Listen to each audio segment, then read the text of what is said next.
Something is not right in Cleveland, and if you are only looking at the official statements, you are probably missing the real story. Because while the Browns are talking like this quarterback battle is wide open, the moves happening behind the scenes are telling a completely different story. Deshaun Watson is down in Florida getting private work in with Jerry Jeudy, and fans are sitting there asking the one question nobody in the building seems ready to answer honestly. If this is really an open competition, then why does it already feel like somebody is getting a head start? That is where this whole thing starts to get messy. Because on the surface, a quarterback and a wide receiver training together in the offseason is nothing new. That happens all the time. Nobody is saying it breaks some rule. Nobody is saying it is illegal. But context changes everything. And in this situation, the context is loud. The Browns have not even fully rolled into the stage where everybody is supposed to be competing on equal ground.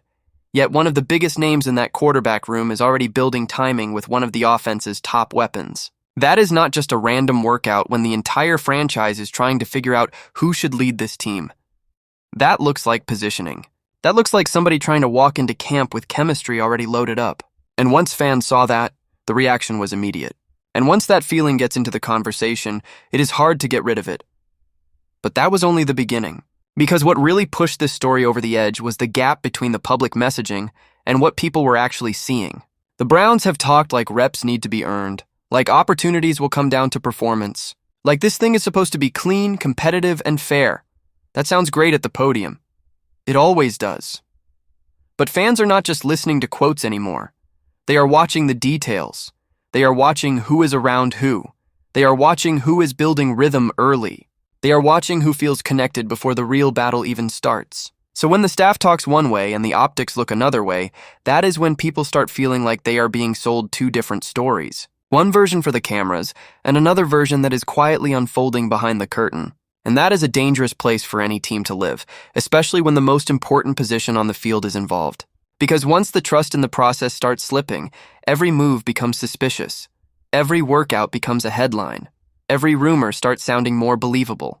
And the Browns are one of the last teams in the league that can afford that kind of chaos around quarterback. This is already a franchise that has dealt with drama, confusion, and too many questions at the position. They do not need another year where the story becomes bigger than the football. But that is exactly where this thing is heading if they are not careful. Because now fans are not just asking who looks best, they are asking who the organization actually wants. And those are two very different questions. Then came the part that made this feel even more unstable. Jimmy Haslam started talking in a way that reopened the entire Watson conversation, and that changes everything. Because when ownership starts shifting the tone, the room feels it instantly. Coaches feel it. Players feel it. The quarterback room definitely feels it. One minute, it sounds like the franchise understands the move for Watson did not go the way they hoped. The next minute, it sounds like he still has a very real lane back to QB1. And once an owner starts sending that kind of signal, nobody hears open competition the same way anymore. They hear pressure. They hear influence. They hear the kind of,